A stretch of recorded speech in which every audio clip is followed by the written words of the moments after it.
Welcome to another episode of The Read Pile, haircut, and hopefully I don't look as tired as I feel. I feel absolutely exhausted. But today we're talking about Transformers. These are the late 80s, early 90s issues from Marvel Comics.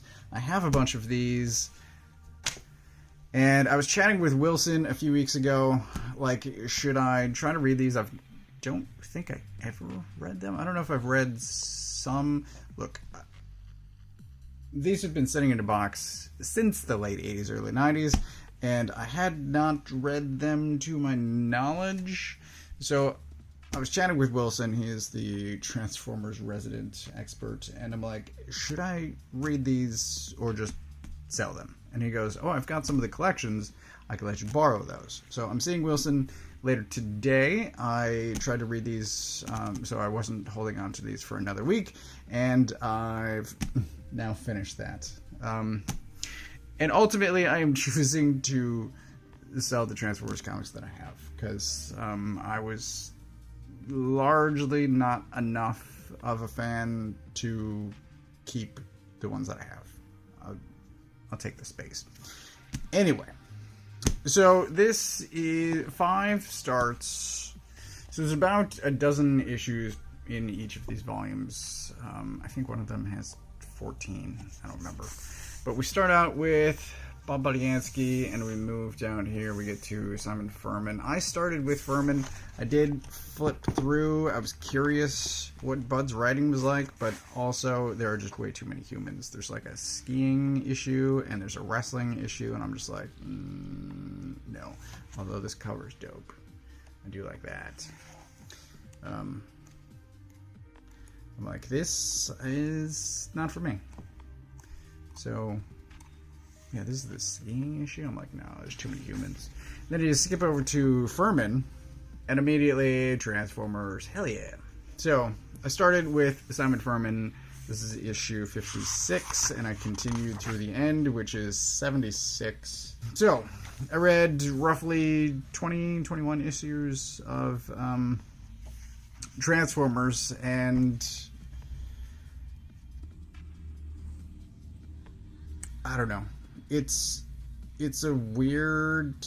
It's to me more negative than positive, but it was also kind of fun revisiting. I don't like many of the faces Megatron has. This one's fine, but a lot of them are weird. Also, coloring seems to be largely just fill. I think this is the example I showed my wife, where it's just like, fill these huge blocks with colors. I'm like, okay, fine. But some of the coloring too, like Starscream's head, I think, is blue for almost every drawing, except for one that paints his face gray and the rest of his head blue. And I'm just like that's a weird face from Megatron. I don't know. Most of the art is, well, this one isn't. Most of the art is Geoff Senior, and I don't know. It's dated, which is fine. So, Geoff Senior. I just had a hard time with it.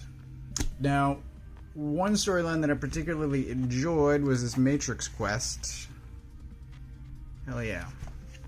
Because it got off of Earth, which is awesome. So this is the Nightbeat issue, but I found this weird too. So you got away from Earth, which is fantastic, but it just introduced more questions for me, because Transformers are supposed to be large as compared to humans, and then you've got these other humanoids that are as large as or larger than Transformers, and I'm like, how many alien species? I don't understand sizes, I guess, because there's characters that look humanoid. If I find a height reference, she's about the size of a, there's Thunderwing, I'll talk about him in a second. She's about the size of a Transformer. I'm just like, I don't understand anything anymore. Anyway, one of the things Wilson said was, because I talked about this last week, I started reading and I'm like, I don't know, man. Like, Megatron's kind of annoying. Optimus I've always found annoying. I've historically, for most of my life, found Optimus Prime, Captain America, and Superman not that interesting. More annoying than not. And that's definitely true here. I dislike Optimus Prime. He's this wishy-washy, second-guessing every decision he makes. Everyone is dramatic. They talk in these big speeches, and I don't know. I had a hard time getting into the writing. I occasionally had a hard time getting into the art. However, Wilson was right, and Thunderwing was awesome. That was Wilson's comment. So most of the Transformers are split up various places. There's one faction on Earth. There's another faction on Cybertron. Galvatron is off, actually, in the future. He gets pulled back in time. Galvatron was also great. This is where he's at. There's monster bots. All of this does culminate in a big fight with Unicron, and this is amazing. This is horrifying, even still.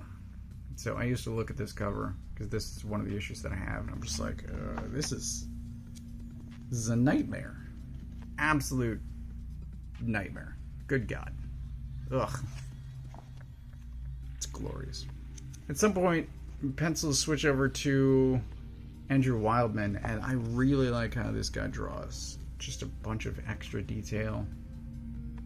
Look at that. Again, horrifying, but it's also gorgeous. So I got curious once the Matrix Quest started to see it through, and I continued reading all the way to the end, and just the bickering, the infighting continues. One of my complaints about Transformers in general, this war has supposedly been going on for 4 million years, and yet no one acts like a warrior, a soldier, a veteran. It's very strange. And nobody acts like a commanding officer. There's no, like, structure to anything. It's very strange. Like, if you're gonna...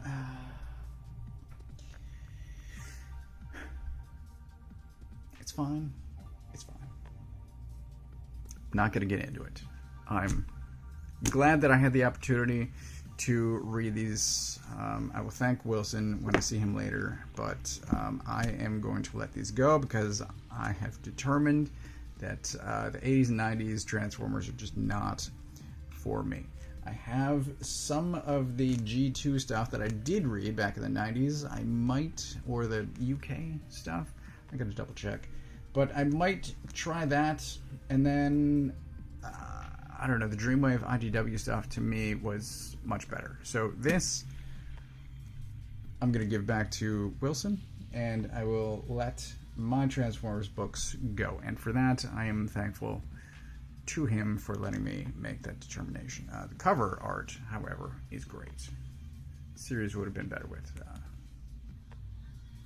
Blitzwing if you were in it.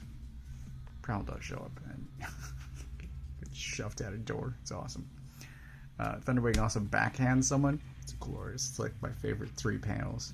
This guy's talking. I think it's Ruckus, and he's talking to Thunderwing, and there's a momentary pause, and then just backhanding. It's so good. It's my favorite sequence in the entire 20 issues that I read. But again, I'm rambling. Thanks for watching.